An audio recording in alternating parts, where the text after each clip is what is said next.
Olá, vamos falar hoje um pouco sobre fisiologia, superioridade e benefícios do aleitamento materno. Fisiologia da lactação. O início da lactação se dá com a produção de leite e essa ocorre nos alvéolos das glândulas mamárias. O leite sai dos alvéolos e caminha até o mamilo através dos ductos lactíferos.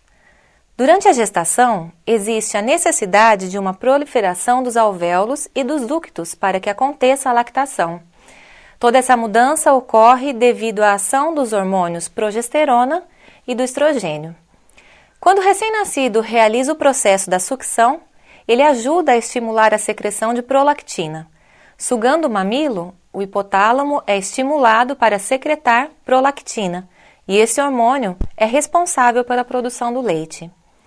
Essa produção só será reduzida ou cessada completamente se a mãe não amamentar seu filho. Sem estímulo de sucção, não há produção de leite. Quanto menos meu bebê sugar, menos leite eu terei.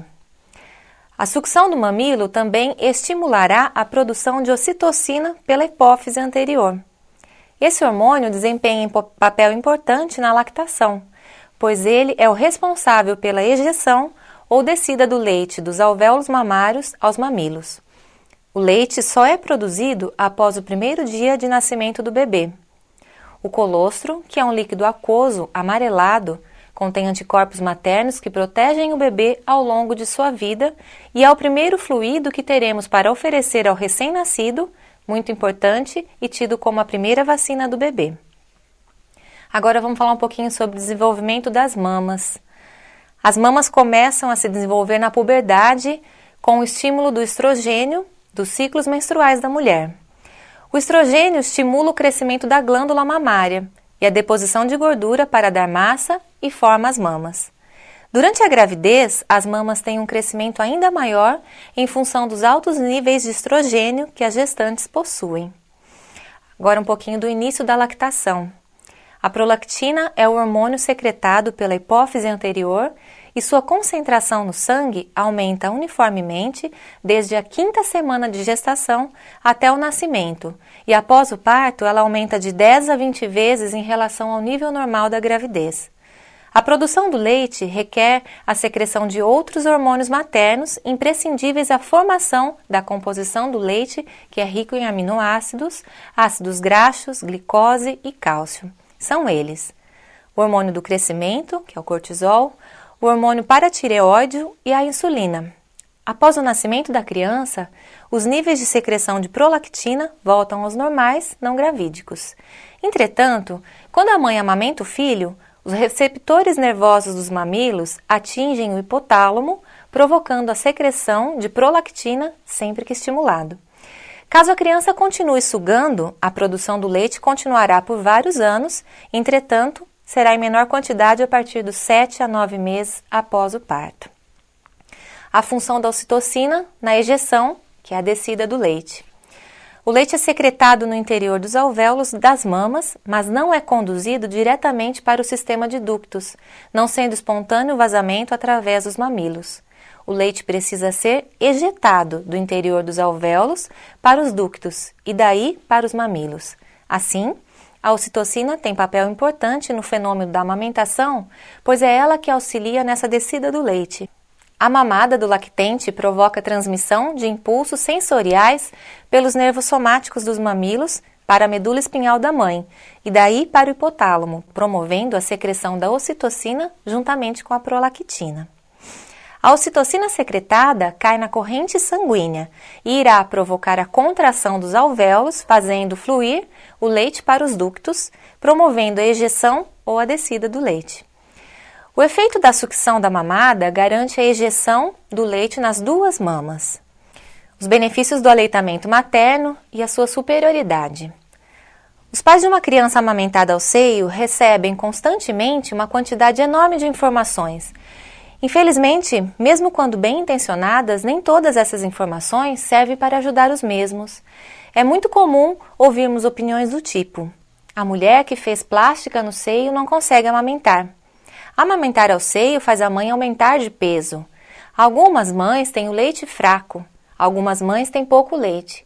Todos esses comentários e muitos outros que ouvimos diariamente não são verdadeiros. O tamanho dos seios não influencia a amamentação, pois o tamanho e a forma dos mesmos são dados pelo tecido gorduroso e o leite é produzido pelo tecido glandular.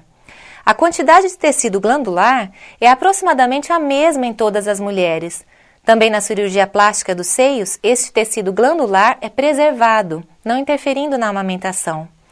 Não existe relação clara entre a amamentação e o ganho de peso das mães. A mudança de peso da mãe que amamenta acontece devido à grande variedade de fatores. E o gasto calórico existe e é aumentado proporcional a todo estímulo que o organismo realiza para produzir, armazenar e conduzir o leite ao seu destino, que é o bebê. Um benefício grande da amamentação é que ela estimula a liberação de uma substância que atua na contração do útero. Isso pode auxiliar na recuperação mais rápida de sua antiga forma e reduzir os riscos de hemorragia no pós-parto. Não existe leite fraco. Algumas vezes, contudo, a puérpera pode achar que seu bebê está querendo mais leite do que o volume que ela está produzindo.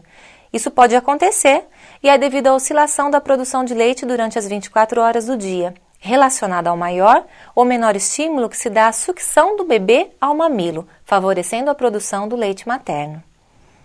O leite materno tem inúmeras vantagens para a mãe, tais como reduz a incidência de câncer de mama, diminui as chances de desenvolvermos osteoporose, aumenta o contato entre mãe e filho, estimulando a relação afetiva de ambos, é mais barato do que qualquer leite maternizado e muito mais prático do que o uso de mamadeiras, auxilia no processo de emagrecimento da mãe devido à perca calórica e a realização de um ato de extremo amor e doação da mãe para o seu filho.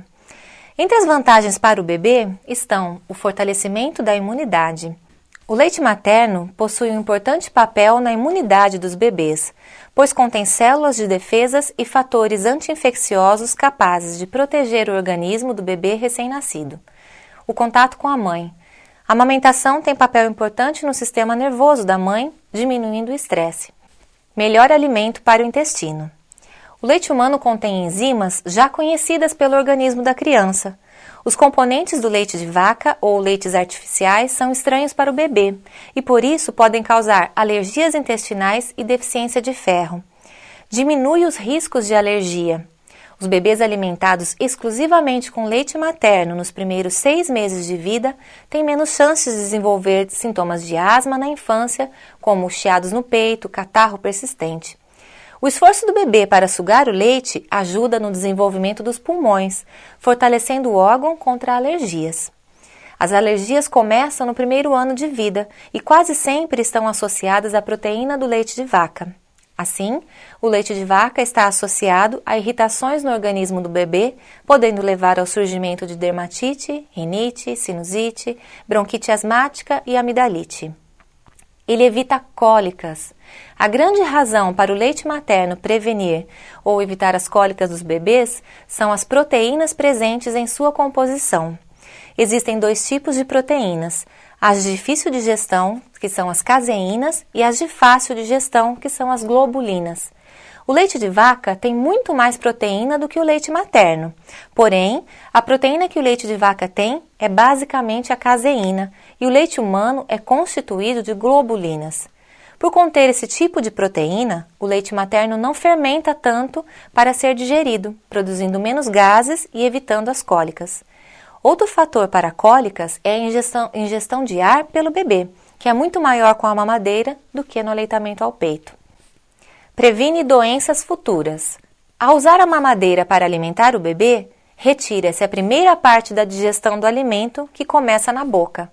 A mamadeira faz com que o leite vá direto para a garganta do bebê, comprometendo tanto o processo digestivo quanto de saciedade. Isso fará com que a criança coma mais do que o necessário e que ela tenha predisposição ao acúmulo de gordura. Além disso, a quantidade de sódio, potássio, magnésio e proteínas presentes nos outros leites é maior que no leite da mãe, fator que pode sobrecarregar o sistema digestório da criança, causando alterações no processo de digestão, favorecendo o surgimento de doenças no futuro, como síndrome metabólica, a obesidade, o diabetes, a hipertensão, a doença celíaca. Ele também combate a anemia. O leite materno possui muito mais ferro e concentrações menores de cálcio quando comparado ao leite de vaca. Ele ajuda no desenvolvimento cognitivo. As crianças amamentadas desenvolvem mais rapidamente o cérebro, apresentando melhor desempenho de vocabulário e raciocínio. A gordura presente no leite materno é constituída por ácidos graxos poliinsaturados, responsáveis por formar os neurônios da criança e favorecer as sinapses nervosas. O desenvolvimento de cerca de 80% do cérebro acontece nos primeiros 2 anos de vida da criança. Por isso, a importância dessa gordura no leite da mãe deve ser sempre salientada. Ele desenvolve a arcada dentária. O movimento de amamentação é excelente para a dentição e para a fala do bebê.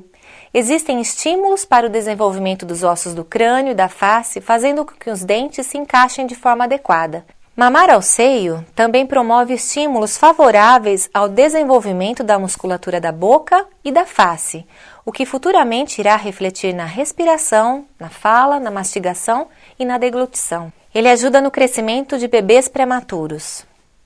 Os bancos de leite existentes hoje no Brasil são basicamente para o desenvolvimento de bebês prematuros.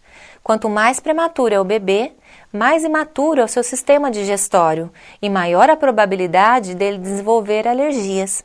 Além disso, o prematuro precisa dos nutrientes do leite materno para desenvolver melhor todos os seus sistemas, mais imaturos do que deveriam. A amamentação é um direito da mãe e do bebê. Amamentar hoje é pensar no futuro. Até o próximo vídeo. Tchau!